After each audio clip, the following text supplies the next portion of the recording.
injiilka sida Luukas soo qoray cutubka 17aad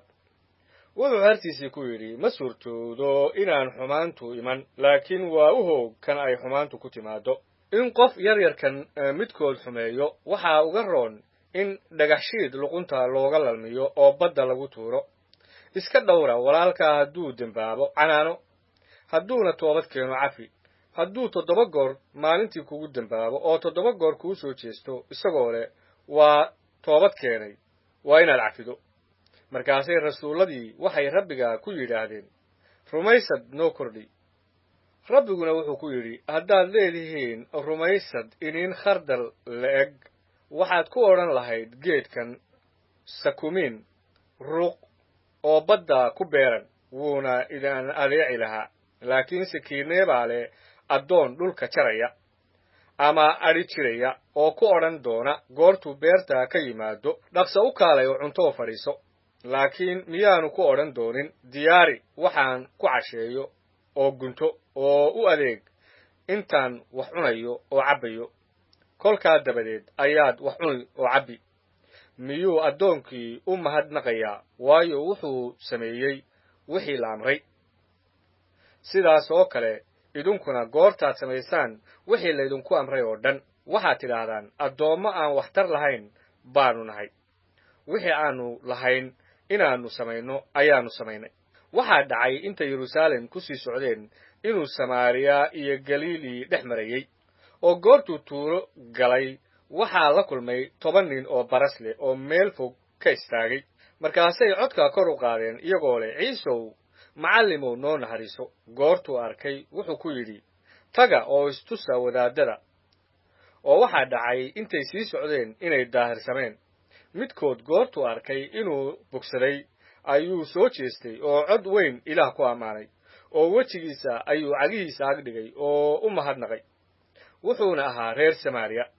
ciise ayaa u jawaabay oo ku yidhi 10kii miyaanay daahirsamin laakiin 9kii miyaan la arag kuwa u soo noqday inay Ilaah ammaanaan shisheeyahan maahe markaasuu ku yidhi kac oo soco rumaysadkaaga ayaa ku bogsiiyey farisiintii goortay weydiiyeen oo ku yidhaahdeen goormay boqortooyada Ilaah imaanaysaa wuxuu ugu jawaabay boqortooyada Ilaah dhowrid ku iman mayso lamana odhan doono waa tan ama waa taas waayo baleega boqortooyada Ilaah waa idinku dhex jirtaa markaasuu xertigu ku yidhi maalmuhu waa iman doonaan goortaad doonin doontaan inaad aragtaan maalmaha wiilka aadanaha middood mana arki doontaan waxaana laydinku odhan doonaa waa taas waa tan ha bixina hana raacina waayo sida hilaacu markuu dhinaca hoose oo cirka ka hilaaco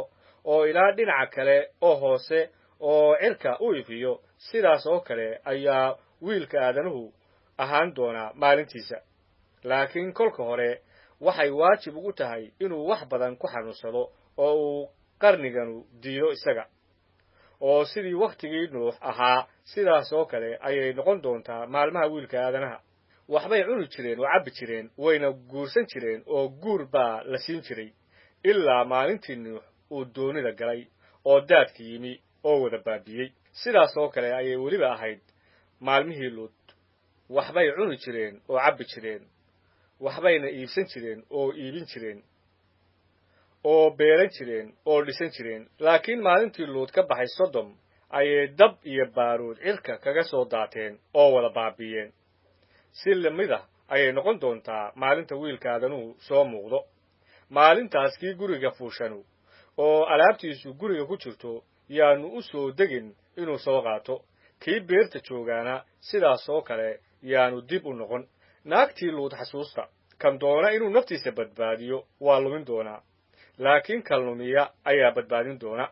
waxaan idinku leeyahay habeenkaas 2 nin ayaa sariir wada joogi doona